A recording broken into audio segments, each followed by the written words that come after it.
Leo tunamwangazia na kumgagadua kiumbe mwenye maajabu yake ambaye pembe zake huota upya kila siku, na pia ni mnyama mwenye uwezo mzuri wa kuishi katika mazingira mbalimbali, na ni mwogeleaji mzuri, hivyo anaweza kuvuka mito na maziwa kwa urahisi.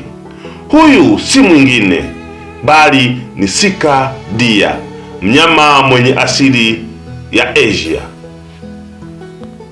Sika die kwa Kiswahili huitwa kulungu wa sika au paa wa sika. Ni aina ya kulungu anayejulikana kisayansi kama sika die.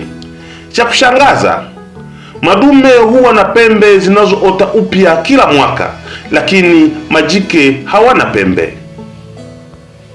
Sika die hupatikana sana katika bara la Asia, hasa katika nchi za Asia Mashariki kama Japani, China, South Korea, North Korea, Russia na Taiwan. Pia sika die wamehamishwa na kusambazwa katika nchi nyingine kama United States of America, United Kingdom, New Zealand na Australia, lakini asili yake ni bara la Asia katika maeneo ya mashariki. Sika die huishi katika maeneo yenye misitu, nyasi ndefu, milimani na maeneo yenye vichaka karibu na maji, na huishi takribani miaka 10 mpaka 15 wakiwa porini, na wakiwa hifadhini au bustani za wanyama huishi miaka 20 mpaka 25.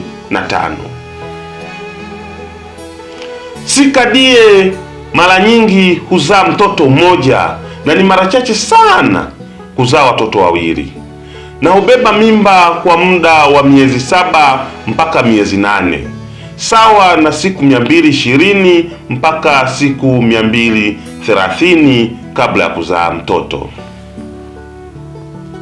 Sika die kwa kawaida huzaa mara moja tu kwa mwaka, na msimu wa kupandana, yaani kujamiana, hutokea kipindi cha vuli kuanzia mwezi Septemba hadi mwezi Novemba kulingana na maeneo. Hili litakushangaza sana. Katika kipindi cha kupandana au kujamiana, dume hupigana na madume wengine ili kupata jike. Hii ni zaidi ya chaguraga kwa marafiki zetu Wasukuma, yaani wanapigana haswa, la kudondoka lidondoke, la kuokotwa liokotwe. Sika die ni mnyama mpole na uogopa binadamu, japo madume huwa wakali wakati wa msimu wa kupandana au yanapolinda eneo lao, na hutumia pembe zao kupambana na kuimarisha ulinzi. Sika die hula nyasi, majani, machipukizi ya miti, matawi laini, magome ya miti, matunda yaliyoanguka, uyoga na mimea mingine ya porini. Sika die ni mnyama mwenye uwezo mzuri wa kuishi katika mazingira mbalimbali, na pia ni miongoni mwa wanyama wanaoweza kuogelea vizuri, na hivyo kumwezesha kuvuka mito na maziwa kwa urahisi kabisa. Huyo ndo sika die. Subscribe, comment na like. Asante.